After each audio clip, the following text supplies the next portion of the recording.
زمونږ په دې علاقه کې یو عالم تیر شوی چې هغه زمونږ استاد علامه شمس الحق افغانی سے په دې 400 کې د دې ترمزو کلیو اوس وفات شو 4-5 کال وشو. دا د دومره لوی علم خاوندو چې ما ته به څه اشتباه په دماغو کې پیښه شوه نو زه به میاشت کې دته یو ځل ورغلم او سوال به مې پې وکړو نو چې ما به پې سوال وکړو نو د هغې جواب به یا 15 منټه یا 10 منټه کې نه د هغې جواب به بیا په ګنټو کولو او داسې به لګیاو چې تا به دا وي چې دا د ځمکې او اسمان ټول علمونه چې دي هغه د ده مخې ته پراته دي. یو ورځ مې پې سوال وکړو چې لیلة القدر په ټول کال کې یوه شپه ده او په دې ځمکه چې کوم ملکونه آباد دي نو بعضې ملکونه داسې دي چې هلته 6 میاشتې شپه او 6 میاشتې ورځې نو لیلة القدر په ټول کال کې یوه شپه ده نو چې کوم ځای 6 میاشتې شپه د هغې د لیلة القدر به څه پوزیشني په دې سوال باندې په کم 2 غنټې تقریر راته وکړ. اوس خو تاسو چا نه پوښتنه وکئ چې لیلة القدر په ټول کال کې یوه شپه ده او کومې بلادو کې چې 6 میاشتې شپه او 6 میاشتې ورځې د هغې د لیلة القدر به څه پوزیشن. اوس لیلة القدر تاسو څه پیژنئ؟ تاسو لیلة القدر ته شب قدر وایي دغه شعبان میاشت کې 15 شپې باندې دا ښځې چې الوا ملوا پخه کي یا پکې د هلکان شرشره خلاصوي په بازارونو کې دغه ته تاسو شب قدر وایي. د یو سوال جواب په کم 2 غنټې لګیاو. نو عرض مې داو چې د دیوبند علماو د افغانی سے متعلق دا ویلیو چې په ایشیا کې په تمام ایشیا کې دی وخت کې د دنه لوی عالم بل نشته. دا 21 علوم چې دي دا دته داسې یاد دي لکه الف. نو عزیزانو عرض داو چې علامه ابن قیم اوس علامه ټکی چې دی علامه تاسو د پوسټرو کې کو ګورئ کنه علامه پلانې بم راضی جلسه ته علامه پلانې بم راضی او علامه پلانې بم راضی د علامه نه د پاکستان وزیر جوړ دی چې کله کوي وی او کني خو وزیر شي یا مشیر شي یا ایڈوائزر شي. نو علامه نم صاحب ده پاکستان لکای جوړه ده صاحب ک پټکی پويږي کنه پويږي خو جلسو والا اور پسې علامه ټکی ولي. اوس په دې ټول پاکستان کې غلبیل راوالی او چانو کوي چې علامهګان دی وخت کې څومره دي تاسو خیال راغی. نو علامه تعریف څه دی بیا او علامه ویلې چاته شي دا تمیز مونږ خلقو کې خو نشته. او ردی او سړی راغی ویجی په قبر باندې د پلار ما شین بوټي وکړل زمونږ د کلی امام وراغه او هغه بوټي ټول وستل او وی غرزول چې دا څه بدعت کړي. مالي څوک دی وی چې هغه پلانې ما راغوښتو ما چې هلکه دا د پلار د قبر نه دی دا بوټي ولې غرزولی دي ما ته وایي چې دا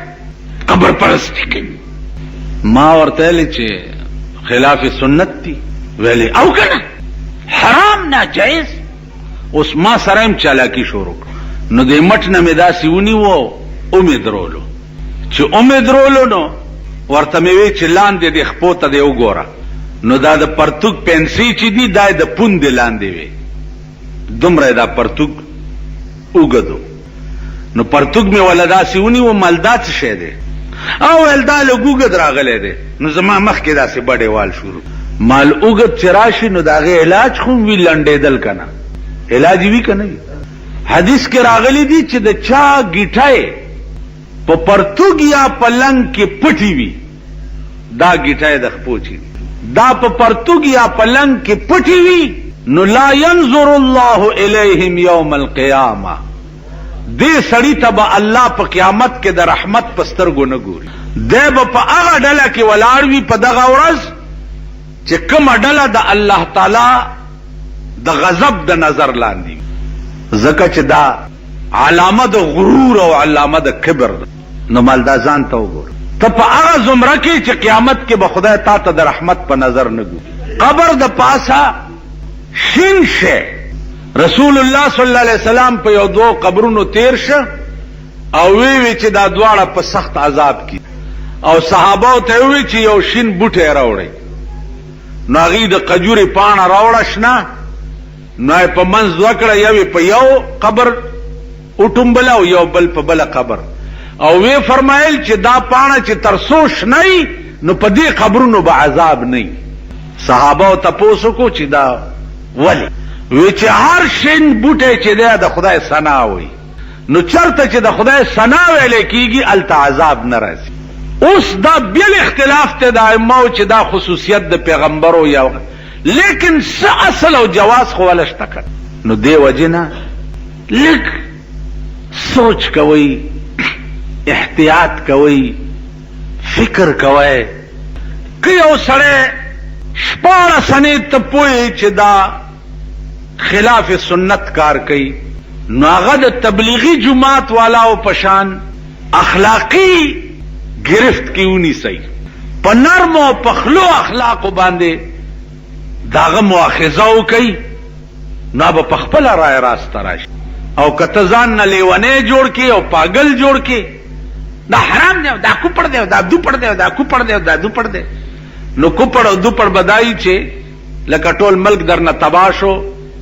اوس بل اور دی په سر ولاړ دی د کشمیر معامله تیزه شوې ده هله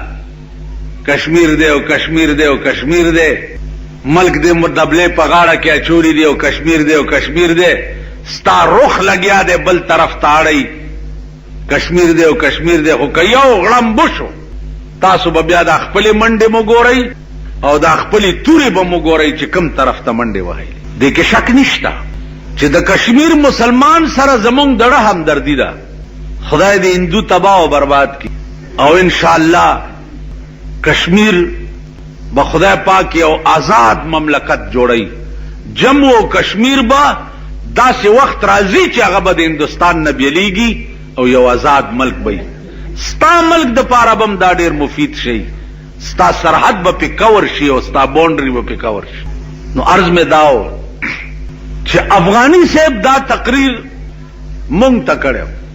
او ډیره لویه دنیا ناسته هغې ویلې چې زه لاهور کې مولانا احمد علی لاهوري رحمت الله علیه ته ورغلی وم او ما حضرت لاہوری تا ویلے چھے تا پا تقریر کی ویلی دی چو لاہوریو میں آپ کی قبریں آگ کی تندوریں دیکھتا ہوں ستاسو قبرون دا اور تنورون دی نو حضرت دا شے زما سمجھ کے نرازی وی زما مطلب داو چھ دے ما تا وخی دا پختنہ میں تے دے لاؤ وی چراتے وی چھ افغانی صاحب اگر میں آنکھوں سے دکھا دوں تو پھر تو آپ مان لیں گے بیچی پھر تو ضرور مانوں گا وی ٹانگم رو غختاو پا کدواڑا کیناستو دا لاہور مقبرے تلاڑو حضرت لاہوری رحمت اللہ علیہ زما پا دے مخ باندے لا سوالو اور آتے ہوئے چھ دیکھیں آپ اس قبرستان کی طرف افغانی سے اب قسم خورو چھ ما قبرستان تا وکت نو دار یو قبر نہ دا اور لمبے راوتے وی زا گبراو شو وی بیا راتا پا مخلاص والو چھے آپ گھبرائیے نہیں اب تسلی ہو گئی والمال چیزی ہو گئی وہ ابھی آئے لاہور شاہی مسجد طرف ترالو چھے شاہی مسجد ترالو صحبہ جمعہ ورز دا دنیا روانہ دا جمعات تا وی بدے دروازی سر ادری دو بیا راتا پا مخلاص والو وی چھے ابھی آپ دیکھیں چھے میں کتا صحبہ پا جمعات کے خر پکی دی سپی پکی دی پیشوگان پکی دی میلوگان پکی دی گیدڑان پکی خنزیران پکی دی ویل بیا گبروشم بیا راتا پا مخلاص والو ویل چه ابھی آئیں چه کور تیرالو وی مائی چه داخو وی بھائی بات یہ ہے کہ جن انسانوں کا رویہ جیسا ہو وہ معنوی طور پر اسی طرح ہوتا ہے نو افغانی صاحب وی چې ما ته دا شعر رایات شو چې که ظاهر مې د سړو دي زه یې څه کړم په معنا کې د چارپایو په حساب یم که ظاهر مې د سړو دي زه یې څه کړم په معنا کې د چارپایو په حساب یم دا د رحمان بابا شعر دی چې ځان شوکت ظاهر د سړو دي لیکن مانن سړی ته وګوره کم سړی چې 24 غنټې په بل چکونه لګي دا د سپینم زیات بدتر دی که نه دی؟ د سپینه زیات. سپی هم کله کله چک لګي چې لیونی شي چکونه لګي. مونږ د سپونم زیات یو جوړ او شپه ورځ په خپلو همجنسو باندې چک. سپی وګوره که لیونی شي نو عموم په بل سپي چک نه لګي، په بني آدم چک لګي. که لیونیم شي په بل سپي چک نه لګي. مونږ د سپونم بتر یو. انسانان یو او انسانان رانه په اور کې پراته دي، ټوله ورځ په انسانانو چکونه لګو. نو مونږ نه سپیم ښه دي که نه دي؟ پیشو ګوره غل شی دی، د شپې کټوی سټي، که په شکور ورپېښه شوه روټۍ تختی، که په چرګې ورپېښه شوه چرګه خوري، که چېرته مرغۍ دې ساتلی او په پیشو پېښ شو تختی او خوري. غل شی دی. وای مونږ ټول غلی یو که نه یو؟ مونږ ټول غلی. لوی غل زه یم او واړه تاسو یې. اوس د جمعې مونځ چې وشي بار درته د سړک سره یو د 500 لوټ غورځوم او تا شلېدلی څادر په سر دی او دلته د جمعې مونځ هم وکړو، داسې په یو سترګه دې ولیدو غړپ خپه به پکې. دا د اورېدو نه ویم شوي دي. را سره روان دی یو سړي مسلې تپوس یې وکړو چې جی خدای شته چې د شپې تهجد لمپا سمه چې چرته نیکي مې ترلاسه کیږي نو کوشش کوم. اوس دا هغه زمانه وه چې په لوټونو د انګریز بوت چاپ یو د 10 لوټ پروت. نو اول نظر پې زما پرېوتو، دویم پې د ده پرېوتو. چې پرېوتو خو چې وررسېدو غړپ خپه یې پې کېښوه. ویل وی خپه کې مې برېښ شو او غلی غوندې راواغستو جیب. چې څه منځې لاړو مالې خبره واوره یار، ما نه په دې لاره د 10 لوټ پرېوت او په هغه لوټ شنه ټاکیم ښکارېده. ویل جی وبې ګورو بیا که نه؟ مال نه، تا چې ځان ګوډ غوندې که هلته پرېوتی و تا راواغستو. ویل نه نه به چېرته مړه په لاس مې ولتاو کو جیب نه مې لوټ ویل څه نښه ده پې مال شنه ټاکي دي پې. نو زه به وګورم چې تا ته یو 500 لوټ غورځومه چې ته غلی که نه. نو زه خو ځکه کله کله ویم چې البسا مشکین زلف یار ما، البسا مشکین زلف یار ما، چونکہ ماں دزد مو زنجیر ماں.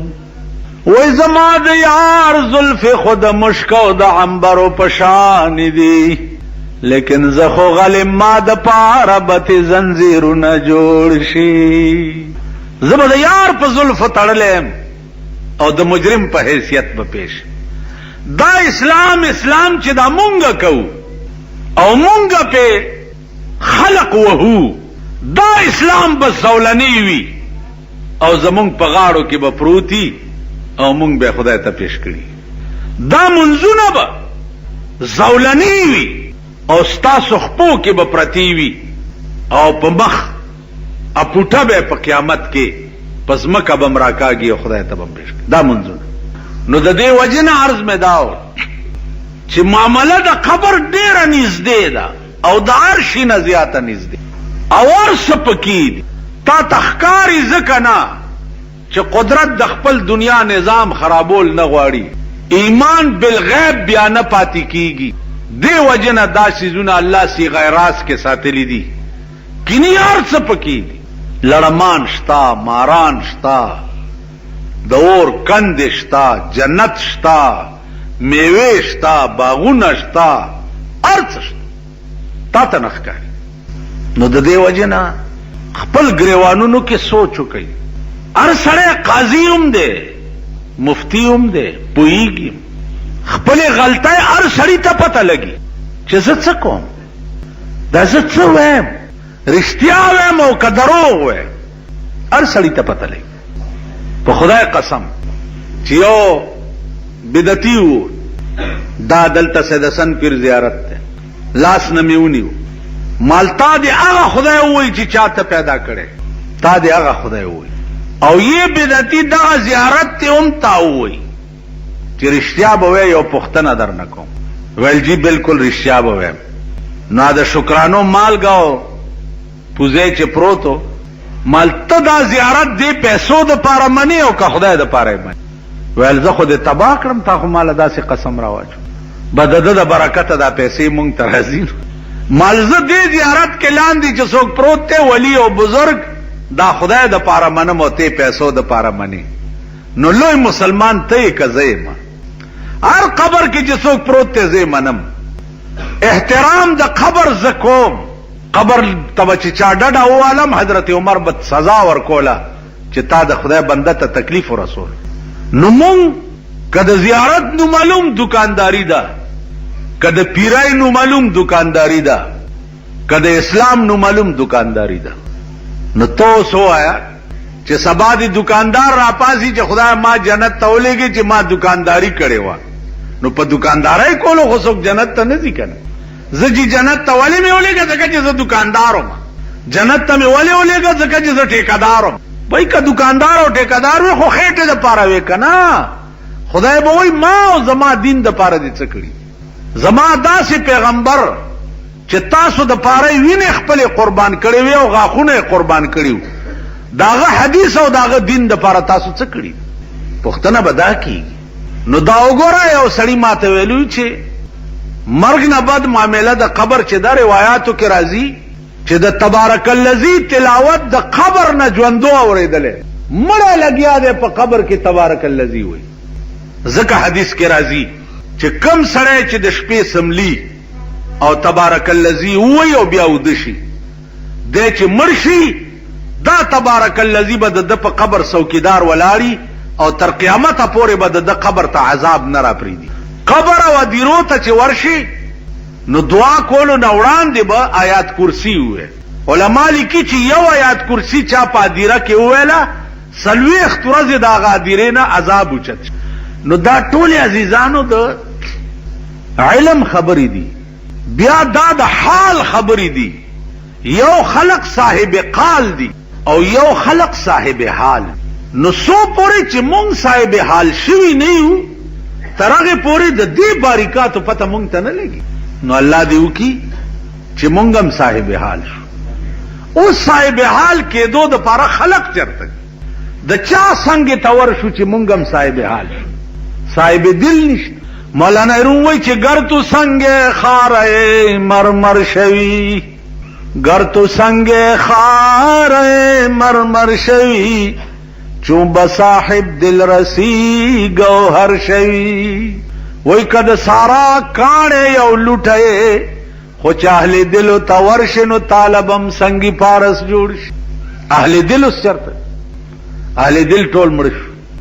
زما پا نظر کے پا ٹول صوبہ سرحد کے ماتا اہل دل نخکاری چه سڑے داغے خوال ورشی او دیم اہل دل شی اہل دل لاغ عزیزانو نن دا بیان دے چې په قبر کې